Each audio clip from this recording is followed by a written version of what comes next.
Welcome to Queen's counter. ഇന്ന് ഞാൻ വന്നിട്ടുള്ളത് ഒരു ഹോം മെയ്ഡ് മിൽക്ക് മെയ്ഡ് റെസിപ്പിയുമായിട്ടാണ്. അപ്പോൾ ഇനി ഷോപ്പിൽ നിന്നൊന്നും മിൽക്ക് മെയ്ഡ് വാങ്ങി പൈസ കളയണ്ട, വീട്ടിൽ തന്നെയുള്ള ഇൻഗ്രീഡിയൻസ് ഒക്കെ വെച്ചിട്ട് പെട്ടെന്ന് തന്നെ നമുക്ക് മിൽക്ക് മെയ്ഡ് ഉണ്ടാക്കിയെടുക്കാം. ഇതിലേക്ക് വെറും 2 ഇൻഗ്രീഡിയൻസ് മാത്രം മതി, പാലും പഞ്ചസാരയും. ഞാനിവിടെ 1 കപ്പ് പാലും 1/2 കപ്പ് പഞ്ചസാരയുമാണ് എടുത്തിട്ടുള്ളത്. അപ്പോൾ അടി കട്ടിയുള്ള ഒരു പാത്രം നമുക്ക് അടുപ്പിലേക്ക് ചൂടാകാൻ വെക്കാം. ഒന്ന് ചൂടായി വരുമ്പോൾ നമുക്കതിലേക്ക് പാലൊന്ന് ഒഴിച്ചു കൊടുക്കാം. അപ്പോൾ ഇതിലേക്ക് 1/2 കപ്പ് പഞ്ചസാരയും കൂടി ചേർത്ത് കൊടുക്കുന്നുണ്ട്. പഞ്ചസാരയുടെ അളവ് നമ്മൾ എടുക്കുന്ന പാലിൻ്റെ നേർ പകുതിയാണ്.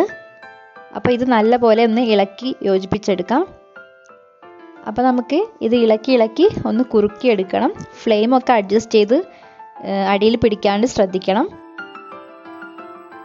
അപ്പോൾ ഈ ഒരു സ്റ്റേജ് എത്തുമ്പോൾ നമുക്ക് ഫ്ലെയിം ഓഫാക്കാം. ഇതിലും അധികം കുറുകി വരേണ്ട ആവശ്യമില്ല. ഇതിലും അധികം കുറുകിയാൽ മിൽക്ക് പേടയുടെ ഒക്കെ ഒരു ടെക്സ്ചറായി മാറും. ഇതിലേക്ക് വേണമെങ്കിൽ പ്രിസർവേറ്റീവായിട്ട് 1 നുള്ളു ബേക്കിംഗ് സോഡ കൂടി ആഡ് ചെയ്തെടുക്കാം. അപ്പോൾ ഞാനിത് പെട്ടെന്ന് തീർക്കേണ്ടത് കൊണ്ട് ഇതിലേക്ക് ചേർത്ത് കൊടുക്കുന്നില്ല. അപ്പം നമുക്കിതൊന്ന് ചൂട് നല്ലപോലെ കുറഞ്ഞതിന് ശേഷം എയർ ടൈറ്റ് കണ്ടെയ്നറിലാക്കിയിട്ട് ഫ്രിഡ്ജിൽ സൂക്ഷിക്കാം. ഈർപ്പമില്ലാത്ത കണ്ടെയ്നർ വേണം എടുക്കാൻ വേണ്ടിയിട്ട്.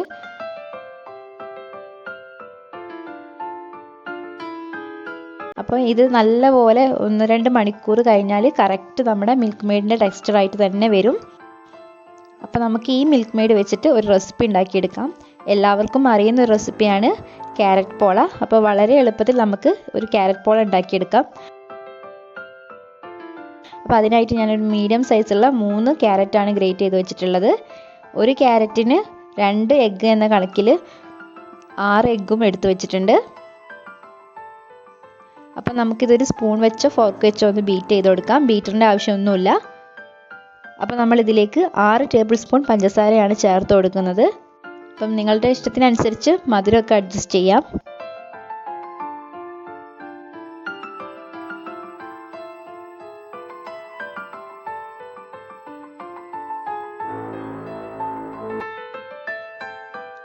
ഇനി നമ്മുടെ പഞ്ചസാര ഒന്ന് ഈ മുട്ടയിൽ നല്ലപോലെ മെൽറ്റ് ചെയ്ത് വരണം. അപ്പോൾ അതുവരെ സ്പൂൺ വെച്ചിട്ടോ ഫോർക്ക് വെച്ചിട്ടോ നമുക്ക് നല്ലപോലെ ബീറ്റ് ചെയ്തെടുക്കാം.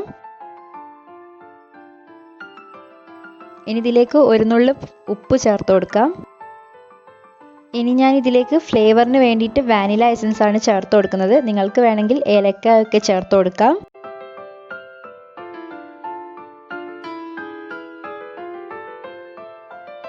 ഇനിയാണ് നമ്മുടെ ഇന്നത്തെ മെയിൻ താരമായിട്ടുള്ള മിൽക്ക് മെയ്ഡ് ചേർത്ത് കൊടുക്കുന്നത്. ഞാനിവിടെ 2 ടേബിൾ സ്പൂൺ മിൽക്ക് മെയ്ഡാണ് ചേർത്ത് കൊടുക്കുന്നത്.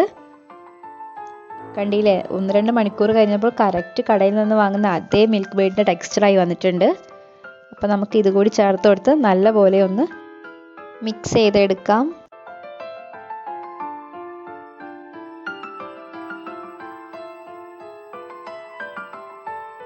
ഇനി ഇതിലേക്ക് നമ്മൾ ഗ്രേറ്റ് ചെയ്ത് വെച്ചിട്ടുള്ള ക്യാരറ്റാണ് ചേർത്ത് കൊടുക്കേണ്ടത്.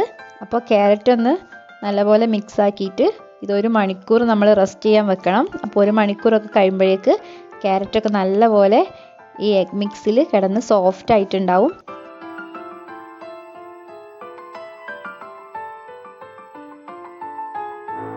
അപ്പോൾ ഏകദേശം 1 മണിക്കൂറൊക്കെ കഴിയുമ്പോൾ നമുക്കൊന്ന് ബേക്ക് ചെയ്തെടുക്കാം. അതിനായിട്ട് ഞാൻ നോൺ സ്റ്റിക്ക് പാനാണ് എടുത്തിട്ടുള്ളത്. അതിലേക്ക് 1 ടീസ്പൂൺ നെയ്യൊന്ന് ഒഴിച്ചു കൊടുക്കുന്നുണ്ട്. ഇതൊന്ന് എല്ലാ ഭാഗത്തേക്കും ഒന്ന് ചുറ്റിച്ചു കൊടുക്കാം. അപ്പോൾ നമുക്കിതിലേക്ക് ക്യാരറ്റ് മിക്സ് ഒന്ന് ഒഴിച്ചു കൊടുക്കാം. എന്നിട്ട് അടച്ച് വെച്ചിട്ട് ഒരു 30 മിനിറ്റ് ലോ ഫ്ലെയിമിൽ ഒന്ന് ബേക്ക് ചെയ്തെടുക്കാം. അപ്പോൾ നമ്മുടെ ക്യാരറ്റ് പോള റെഡിയായി വന്നിട്ടുണ്ട്. നല്ലപോലെ പൊങ്ങി വന്നിട്ടുണ്ട്. അപ്പോൾ നമുക്കിത് ഉള്ളൊക്കെ ഒന്ന് കേക്കൊക്കെ കുത്തി നോക്കുന്ന പോലെ വെന്തോ എന്ന് നോക്കാം. അപ്പോൾ നമുക്കിതൊന്ന് കട്ട് ചെയ്ത് നോക്കാം. വളരെ ടേസ്റ്റി ആയിട്ട് പെട്ടെന്ന് തന്നെ കുട്ടികൾക്ക് ഉണ്ടാക്കി കൊടുക്കാൻ പറ്റിയ റെസിപ്പിയാണ്. ഒരു പണിയുമില്ല, ആകെ ഒരു പണിയുള്ളത് ക്യാരറ്റ് ഗ്രേറ്റ് ചെയ്യുന്ന മാത്രമേ ഉള്ളൂ. അപ്പോൾ ഇന്നത്തെ വീഡിയോ എല്ലാവർക്കും ഇഷ്ടപ്പെട്ടെന്ന് വിശ്വസിക്കുന്നു. ഇഷ്ടപ്പെട്ടാൽ ലൈക്ക് ചെയ്യാനും ഷെയർ ചെയ്യാനും കമൻറ്റ് ചെയ്യാനും മറക്കരുതേ. സബ്സ്ക്രൈബ് ചെയ്തിട്ടില്ലെങ്കിൽ ഒന്ന് സബ്സ്ക്രൈബ് കൂടി ചെയ്യണേ. അപ്പോൾ വീണ്ടും നല്ല നല്ല വീഡിയോസുമായിട്ട് കാണാം. താങ്ക്